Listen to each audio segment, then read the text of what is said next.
Did you know the first tractors were called automotive plows? Today I'll be talking to you about tractors.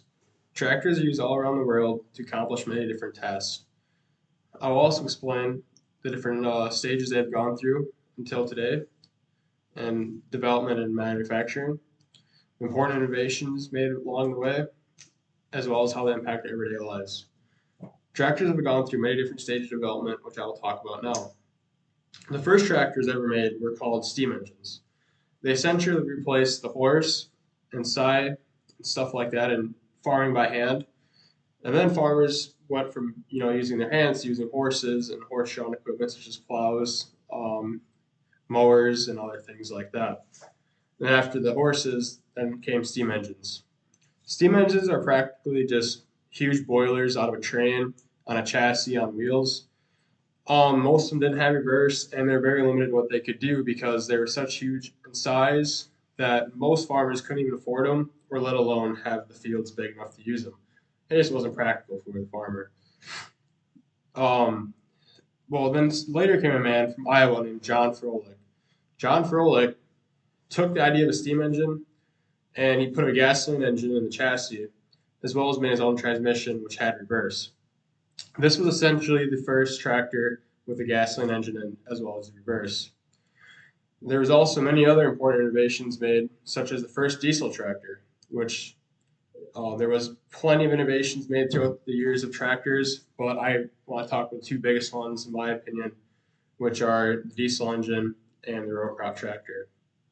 The first diesel engine was put in a tractor by McCormick Deering Company, and it was called the WD-45. The WD-45 was pretty unique as it started on gas, and when the engine warmed up, then it switched over to diesel.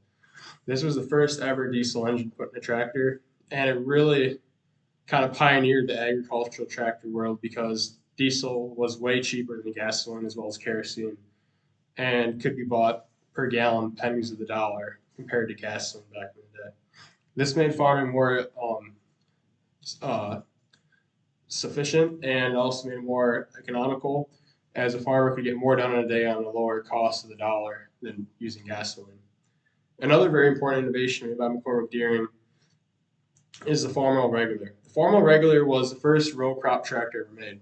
Now, row crop means that a farmer can do all sorts of things with just one tractor.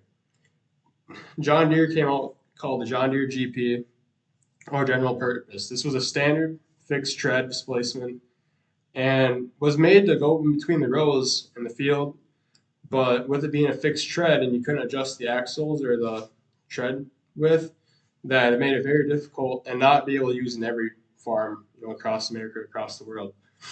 Well, the Farmall Regular came out by International Harvester Company, and it was pretty much as the name applies. You could farm everything, farm all with it.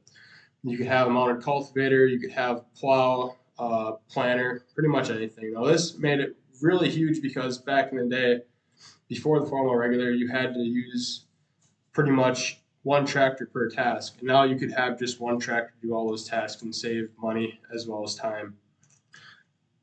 With all these innovations, the lifestyle we live today would be much different.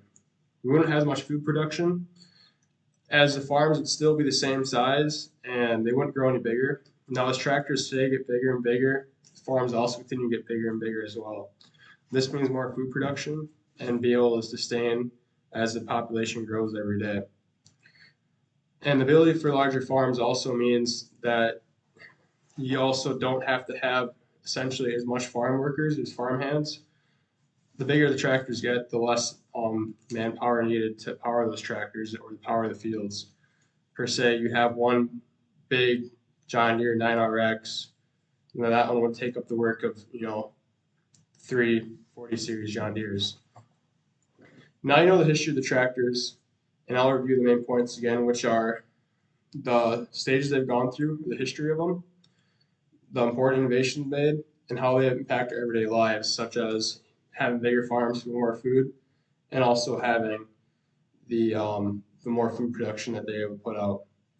As earlier I said that tractors had a major impact on our lives, and they're a major part of everyday culture, and especially today's culture. Without them, we'd be living in a different world than we're living today. Here's my audience. on FaceTime.